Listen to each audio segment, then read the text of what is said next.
बात है, उन्होंने गाली दी है और उसी गाली का ही नतीजा था कि उस दिन उन्होंने घुटनों के बल बैठ के सर झुका के हाथ जोड़ के जनता से माफ़ी मांगी। वो बोलने में नहीं मजबूत हैं, वो सिर्फ बड़बोलापन करते हैं, बोलना नहीं, मुद्दे को ले आइए।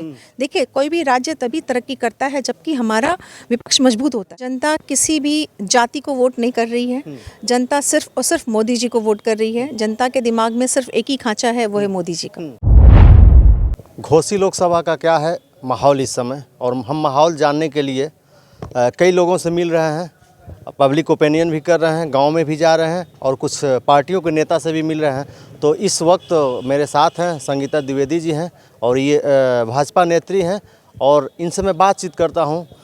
कई तमाम अफवाहें जो है घोसी लोकसभा में आ रही हैं, सुनने को आ रही हैं कि जो है छड़ी से ओम प्रकाश के लड़के का जो है टिकट मिला है, उनका टिकट कटने वाला भी है। कई तमाम मुद्दों पे इनसे बात होगी। आप वीडियो में बने रहिए, मैं इनसे परिचय भी लेता हूं कि क्या कुछ इनका पद है। मेरे चैनल में आपका बहुत बहुत स्वागत है। सबसे पहले अपना परिचय जो दर्शक देख रहा है उसको दीजिए। मैं संगीता द्विवेदी, भाजपा जिला उपाध्यक्ष मऊ से हूँ जी। सबसे पहले घोसी का माहौल बताइए, घोसी का माहौल क्या है? घोसी का माहौल बहुत अच्छा है। किस तरीके से अच्छा है? इस तरीके से अच्छा है कि चुनाव होने वाला है और जल्द ही हम घोसी की सीट को जीत के और अपने जो प्रधानमंत्री जी हैं उनको उपहार देंगे। बिल्कुल। घोसी में अभी एनडीए और इंडिया के जो है प्रत्याशी यहाँ घोषित थे और बीएसपी के प्रत्याशी का इंतजार था। तो इस वक्त जो है बहन मायावती जी ने भी अपना प्रत्याशी यहाँ से जो है बालकृष्ण चौहान को घोषित कर दिया है। तो कहीं ना कहीं चौहान वोट जो है और बीएसपी का जो सुरक्षित वोट है वो कट रहा है। तो उस पर क्या कहेंगे? उसके आने से, बालकृष्ण चौहान के आने से और बीएसपी के कैंडिडेट के आने से कुछ असर पड़ेगा बीजेपी पे? देखिए, इस समय जो जनता है जी, जनता किसी भी जाति को वोट नहीं कर रही है, जनता सिर्फ और सिर्फ मोदी जी को वोट कर रही है। जनता के दिमाग में सिर्फ एक ही खांचा है, वो है मोदी जी का, उसके अलावा कुछ नहीं। और अगर हम जातियों में बंटने की बात करें, ये तो आपको वक्त बताएगा। जब वोटों की गिनती होगी तो पता चलेगा कि किसको कितना वोट मिल रहा है।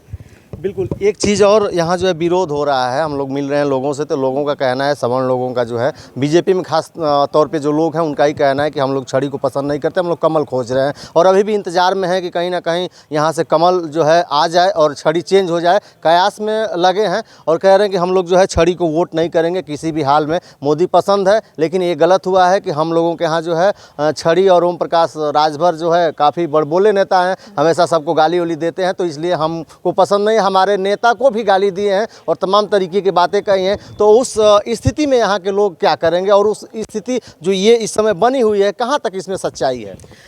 देखिए, जो आपने कहा कि लोगों के मन में नाराज़गी है, उन्होंने गाली दिया है, बिल्कुल सही बात है, उन्होंने गाली दी है और उसी गाली का ही नतीजा था कि उस दिन उन्होंने घुटनों के बल बैठ के सर झुका के हाथ जोड़ के जनता से माफ़ी मांगी है। इसको क्या माना जाए? बदला लिया है बीजेपी वालों ने? बीजेपी वाली बदला नहीं लेते हैं, बीजेपी वाले तो आपको काम करके देते हैं। बीजेपी वाले आप विपक्ष से ही मुद्दा ले लेते हैं और फिर उनको काम करके देते हैं। और गाली गलौज की जो बात है, उन्होंने अगर गाली दी है तो उन्होंने माफ़ी भी मांगी है और हमारी जनता, उनको हम लोग, जनता ने तो चुना नहीं है, मोदी जी ने ही भेजा है। तो शीर्ष नेतृत्व ने जो भेजा है उसको तो हमें स्वीकार करना होगा। भारतीय जनता पार्टी का जो कार्यकर्ता है वो अनुशासित कार्यकर्ता है। आप लोग भी देखते होंगे कि कभी भी ऐसा कोई काम नहीं होता है कि भाजपा का कार्यकर्ता कटघरे में खड़ा हो।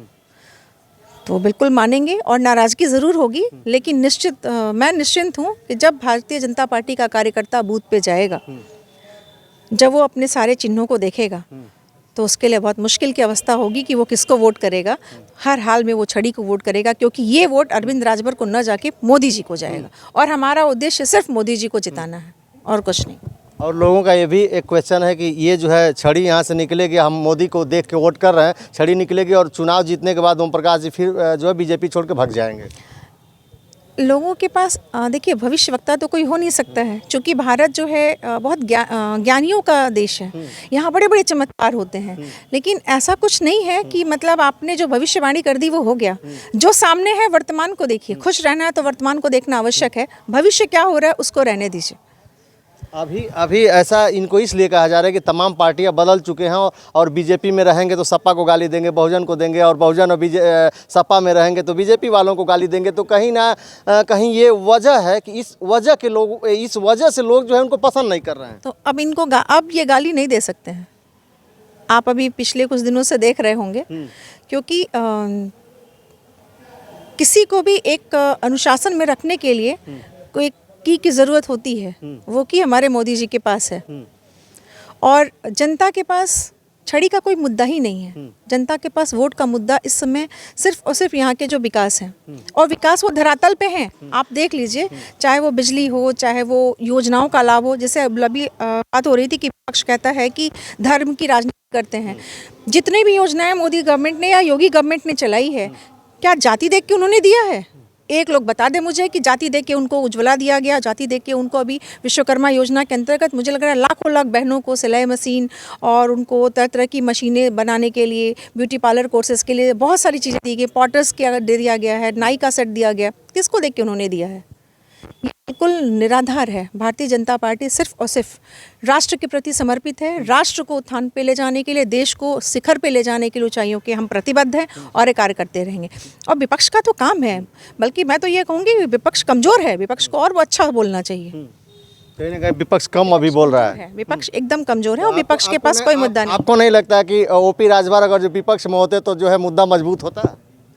वो हो ही नहीं सकते हैं। बोलने में मजबूत होता? नहीं, वो बोलने में नहीं मजबूत है, वो सिर्फ बड़बोलापन करते हैं। बोलना नहीं, मुद्दे को ले आइए। देखिए, कोई भी राज्य तभी तरक्की करता है जबकि हमारा विपक्ष मजबूत होता है। लेकिन यहाँ तो विपक्ष के पास कोई मुद्दा ही नहीं है। 370 हटाया गया तो विरोध, राम मंदिर बनना तो विरोध, हर चीज़ का तो विरोध करना है उन्हें। अभी 3 तलाक हुआ तो विरोध, हर चीज़ का विरोध करना है। आप राष्ट्र के बारे में कहाँ सोचते हैं? अगर सोचते थे तो आज तक भारत वहाँ क्यों नहीं पहुँचा? वो दिन कोई नहीं भूला होगा जब हम विदेश जाते थे तो कहने में शर्म आती थी कि हम भारतीय हैं। हम कहते थे तो सब अजीब से देखते थे। जब हम बताते थे कि हम आजमगढ़ से हैं, हम लोग मऊ से हैं, तो मऊ की पहचान कुछ और थी। मऊ की पहचान पंडित श्याम नारायण पांडे की धरती है, ना कि कुछ और। इसकी गवाह मैं खुद हूँ। जब मुझसे पूछा गया, अच्छा आप वही मऊ से हैं जहाँ दंगा हुआ था, मैंने कहा एकदम चुप रही है, मैं उसी मऊ से हूँ जहाँ से चेतक लिखा गया है। मैं उसी मऊ से हूँ जहाँ पे श्यामनारायण पंडित जी की धरती है। तो पहचान बनानी ज़रूरी है और ये हमें डिसाइड करना है कि हम अपनी पहचान अच्छी बनाएं या ख़राब बनाएं। तो हमारे पास बहुत अच्छी चीज़ है। तमसा के पास यही वाल्मीकि जी ने छंद की रचना की थी पहली बार। इसकी चर्चा क्यों नहीं विपक्ष ने किया? कभी करना चाहिए ना। आप सिर्फ गलत चीज़ों को प्रोटेक्ट करोगे, आगे ले आओगे, सिर्फ सरकार की नीतियों का विरोध करोगे, इससे आपका कुछ नहीं, आपका नुकसान ही होने वाला है। और आप बताइए ना, राम मंदिर बना है तो क्या खाली बीजेपी के लोग जा रहे हैं दर्शन करने? बीजेपी के लोग नहीं जा रहे हैं ना। ये सड़कें जो बनी हैं, इस सड़क पे क्या सिर्फ भारतीय जनता पार्टी के लोग चलते हैं और दलों के लोग नहीं चलते हैं? ये बिजली जो आती है क्या चुन चुन के आती है कि भारतीय जनता पार्टी का कार्यकर्ता है? बल्कि हम लोगों को तो अगर हमने कोई शिकायत की तो हमसे कहा जाता है कि आप धैर्य बना के रखिए, उस मोहल्ले में बिजली नहीं, वहाँ पहले जाने दीजिए, पहले उसको बना दिया जाए। कैसे लोग बात कर सकते हैं? 2024 में बीजेपी का क्या मुद्दा है? किस 2024 का चुनाव जो है किस मुद्दे को लेके अगेंस्ट में इस समय जो है आगे क्या उनका जो है अपना मैनिफेस्टो है, क्या आखिर करेगी? 2024 में चुनाव जो आ रहा है किस मुद्दे पे लड़ रही है? देखिए, अभी भारतीय जनता पार्टी का सिर्फ एक ही मुद्दा है, वो है राष्ट्र को ऊंचाइयों के शिखर पे ले जाना। हमारे राष्ट्र का, हमारे भारत माँ का आत्मसम्मान, सम्मान और स्वाभिमान बना रहे। हमारे देश के जो सैनिक हैं वो उनका आत्मबल मजबूत हो सके। हमारे वही सैनिक हैं जिनको कि हथियार नहीं मिलते थे, और अभी जो भी स्ट्राइक्स हुए आप सबकी जानकारी में है। क्या ये विपक्ष नहीं करवा सकता था? इसी देश में कहा गया कि वो ज़मीन उपजाऊ नहीं है, उसको दे दो। मेरे पिताजी के सर पे बाल नहीं होगा तो क्या मैं अपने पिताजी का गर्दन किसी को दे दूंगी? दिया है ना उन लोगों ने, और उसको हम धीरे धीरे ले रहे हैं।